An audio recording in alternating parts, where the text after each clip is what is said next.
क्योंकि विद्यालय देखने में छोटा है, लेकिन हमें लगता है कि हम लोग कोई कसर नहीं छोड़ते हैं कि आप लोग के जीवन को संवारने के लिए। फिलहाल जो भी कुछ बातें होती रहती थी, आपको डांटना, मारना, फटकारना, कहना, ये क्यों कहा जाता था? इसलिए कहा जाता था कि आपको अपने जीवन में संवारने का मौका मिले। आज के बाद से मैं आपको डांटने नहीं कहने जाऊंगा। बेटे गरीब रास्ते जा रहा है, आप स्वयं समझदार हैं, आप समझ सकते हो कि हमारे जीवन में बहुत सारे पड़ाव आएंगे। उस पड़ाव को हमें कैसे झेलना है, हमें आगे कैसे बढ़ना है। लोग आपको विचलित करने वाले बहुत लोग मिलेंगे, रास्ते बहुत मिलेंगे, लेकिन आपको तय करना है हमें कौन सी रास्ते पर चलना है। हर जगह रास्ते मिलते हैं, दो तरह के रास्ते मिलते हैं। एक आपके जीवन को संभालने के रास्ते मिलते हैं और एक आपको जीवन को बिगाड़ने के रास्ते मिलते हैं। आपको वही तय करना है। अपने मन से पूछिए, कभी समझ में आए तो मुझसे पूछ लीजिए, सर जी मैं इस जगह गिरा हूँ, मुझे क्या करना चाहिए। नहीं तो आप लोग खुद समझदार हैं, हमसे भी गुरु हैं, आप लोग खुद भी गुरु हैं, क्योंकि किसी की आत्मा सबसे बड़ी गुरु होती है। किसी की जमीन नहीं बता देती है कि आपको क्या सही है, सबको पता होता है। सही रास्ते गलत रास्ते सबको पता होता है, क्योंकि आप छोटे बच्चे नहीं हैं, दूध पीते हुए बच्चे नहीं हैं कि आपको नहीं पता कि ये रास्ते गलत है, ये रास्ते सही है।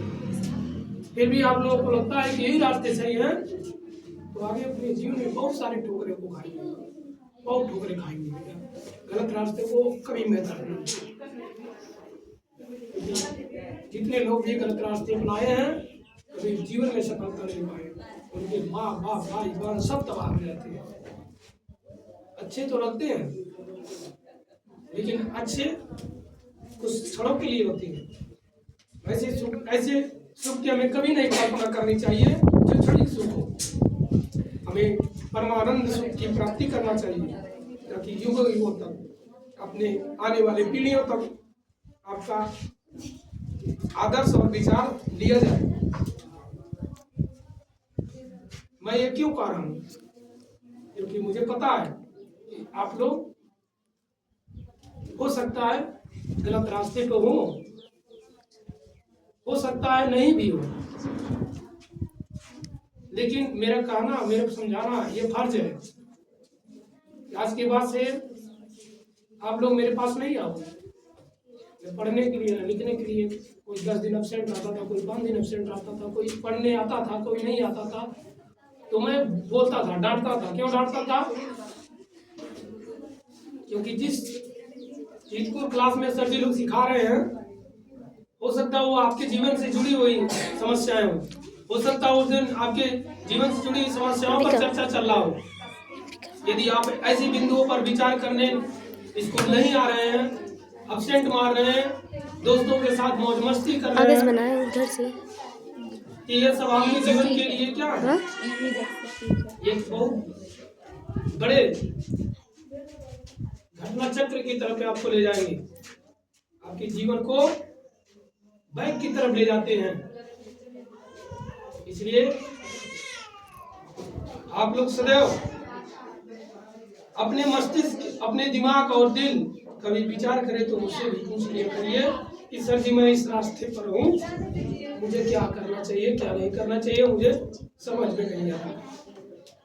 हो सकता है कि थोड़ा बहुत मैं भी सुझाव दे दूँ, क्योंकि आपके बहुत सारे गुरु मिलेंगे, बहुत सारे टीचर मिलेंगे। हो सकता है कि मैं उन लोगों के ज्ञान की अपेक्षा बहुत कम ज्ञान रखता हूँ, अल्प ज्ञान रखता हूँ, फिर भी मैं इतना तो जानता हूँ कि बच्चे बंक जाते हैं, भटक जाते हैं, तो हम सारे मोबाइल से गलत वीडियो वायरल होते रहते हैं। और इन सब बातों पे आप लोगों को ध्यान नहीं देना चाहिए, क्योंकि आपके माँ बाप बहुत उम्मीद लगाए हैं कि मेरा बेटा, मेरा बेटी, मेरे नाती हमको एक दिन सुख देंगे, मेरे सपने को साकार करेंगे। और उनका सपना तभी साकार होता है जब आप लोग कुछ करके दिखलाएं। पढ़ना लिखना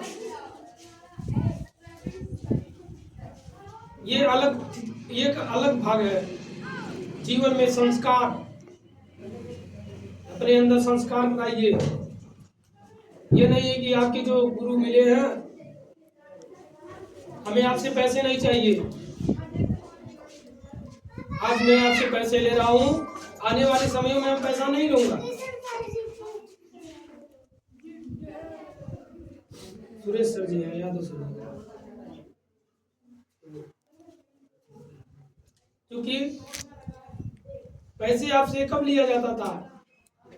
जब आप मेरे पास पढ़ते थे, आपको फीस के तौर पर या दक्षिणा के तौर पे। ये आज पैसे की बात आज से नहीं है, युगों युगों से है बेटा, युगों युगों से चली आ रही है गुरु दक्षिणा की बात।